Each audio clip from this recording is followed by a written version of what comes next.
everyone, it's Frankie-Lou. I'm coming to you today from the garden at the Grow To Gather Homestead, where I want to talk to you today about horseradish. So horseradish, as you can see, it's a very productive crop here, even in zone 3. And yes, it is one of the first things that emerges for me in the spring. And you know I'm a huge fan of edible perennials. If you've watched any of my stuff about rhubarb or walking onions, and horseradish definitely is up there with one of my favorite edible perennial crops. Number one, because it's super hardy. I know it's going to come back no matter what I do to it. Even if I don't want it to come back, it's going to come back. And number two, because I've found recently some fun ways to use more than just the root. I'm not going to harvest any of the root today because I like to do that once the cold weather returns. And we're not far off, unfortunately. In a couple weeks, we're going to have our first frost. And then I'll do a whole video about harvesting the root and how to process the root for your own homemade yummy horseradish. But in the meantime, I want to show you some of the uses for this extremely productive, extremely beautiful leaf that the horseradish produces. Because the horseradish is a member of the brassica family, like your kale and your cabbage, and you can use these leaves. Most people just think of them sort of as great big leaves, but I've done a little research, done a little playing for the last few weeks, because I couldn't allow myself to just let all of this go to waste. You know me, I want to make use of what I've got here, and I found some really fun ways to use it. But before I harvest a few and take you into the kitchen to show you what I do with it, I do want to give you a few pointers on planting and caring for horseradish, because as you can see, it can get big. Okay, like this stuff's almost as tall as I am. So number one thing I'm going to tell you about your horseradish is when you are planting it, you want to make sure that you've got it in a contained space, because this is, and I'm not lying, this is an aggressive spreader. So I've got this now in a 4x10 bed. I planted a few roots 3 years ago. And look at this now. And I harvest every fall, okay? No matter how much you think you've picked up every single little bit of root, you're gonna end up with some that is still in there and gonna produce. And the other thing you're gonna end up with is some self-seeding and root traveling. So, number one tip, unless you want this to take over your entire bed, do plant it in a contained space. I've got it in a nice little, like I think it's about a 10-inch raised bed, and it's doing well in here. I've got it in with some hardy perennials like my bee balm, some hollyhocks, some columbine, stuff that can actually compete against this stuff. But with that being said, I've actually got it tied back so I can even walk down my pathways, because if I let this stuff go, it'll take over completely. So I actually have it tied back. I'm going to show you a picture of that now so you can see how that's one way I contain it, so my other plants have a chance to grow and so I can walk around.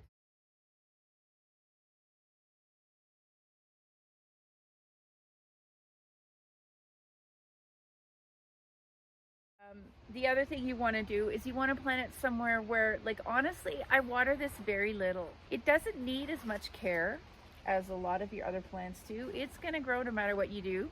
You probably have seen this growing in ditches, and there's a reason for that. It can handle our harsh southern Alberta conditions here with no problem at all. Even if the hail does come and decimate this, those leaves are going to come back up really fast.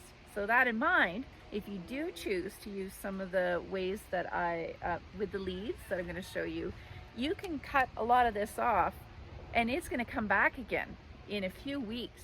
Things that do tend to go for it, I do notice that the flea beetles do love this stuff, as they love all brassicas, but while they put holes in the leaves, they don't actually seem to harm the plant at all. So you might even want to consider planting this, as if you have a problem with flea beetles on your property, you plant this as a flea beetle trap.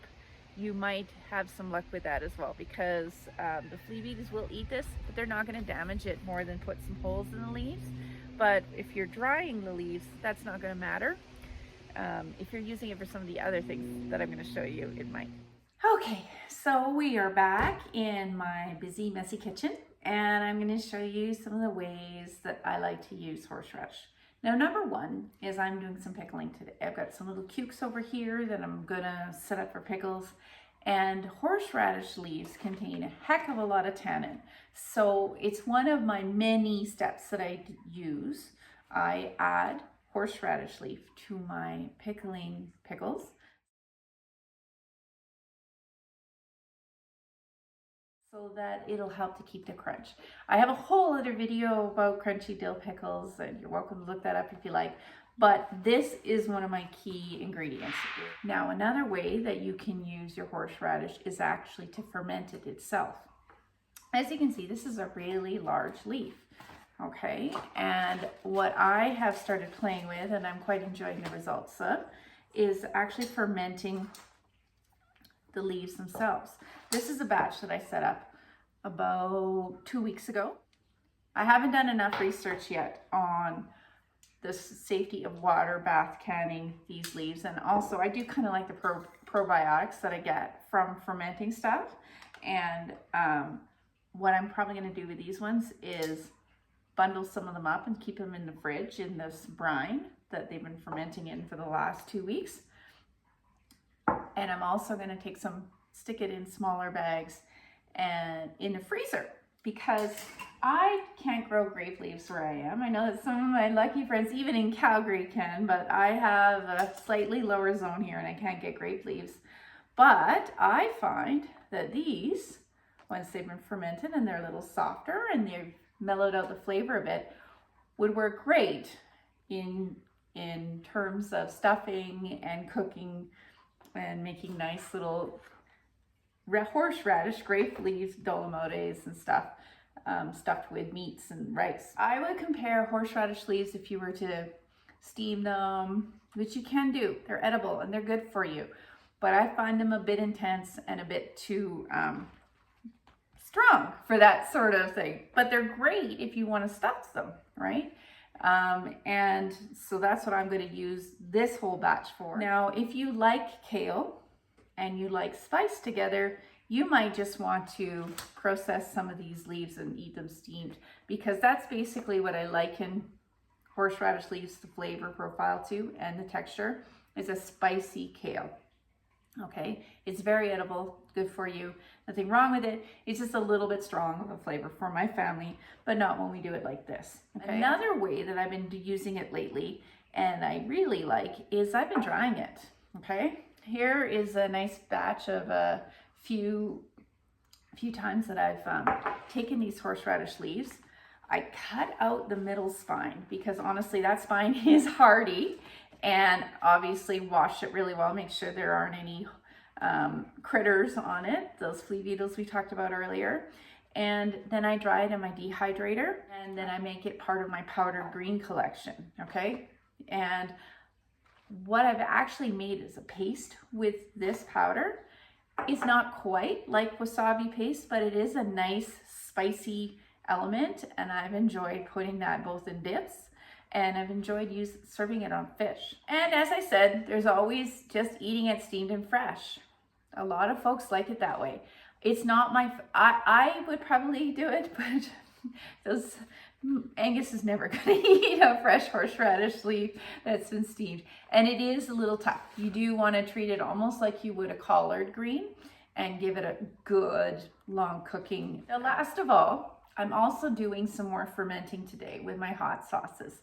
And that is another way that I like to use my horseradish leaves, because often when you use these jars and you pack it up with lovely things like peppers and garlic and stuff, these little weights, which are fantastic, and I do love these weights, they don't cover the whole surface of the jar, and you got stuff bubbling up over the edges. So I always use a horseradish leaf and sort of tuck everything underneath the horseradish leaf, and I put the weight on top of that. And that makes sure that I'm not going to get anything molding, because it's coming up to the surface and getting exposed to air. Because when you're letting something ferment for 2 to 3 weeks, you can get a mold issue if it's exposed to air. And I find that the horseradish leaves are my best solution. It has a very tiny little nice note of flavor as well, which goes really well with fermenting. So that's another way that I use it. So to recap, perennial edible, okay? So it's coming back year after year, whether you want it to or not, okay? For me, that's a good thing with the conditions that we face here in Zone 3, Southern Alberta.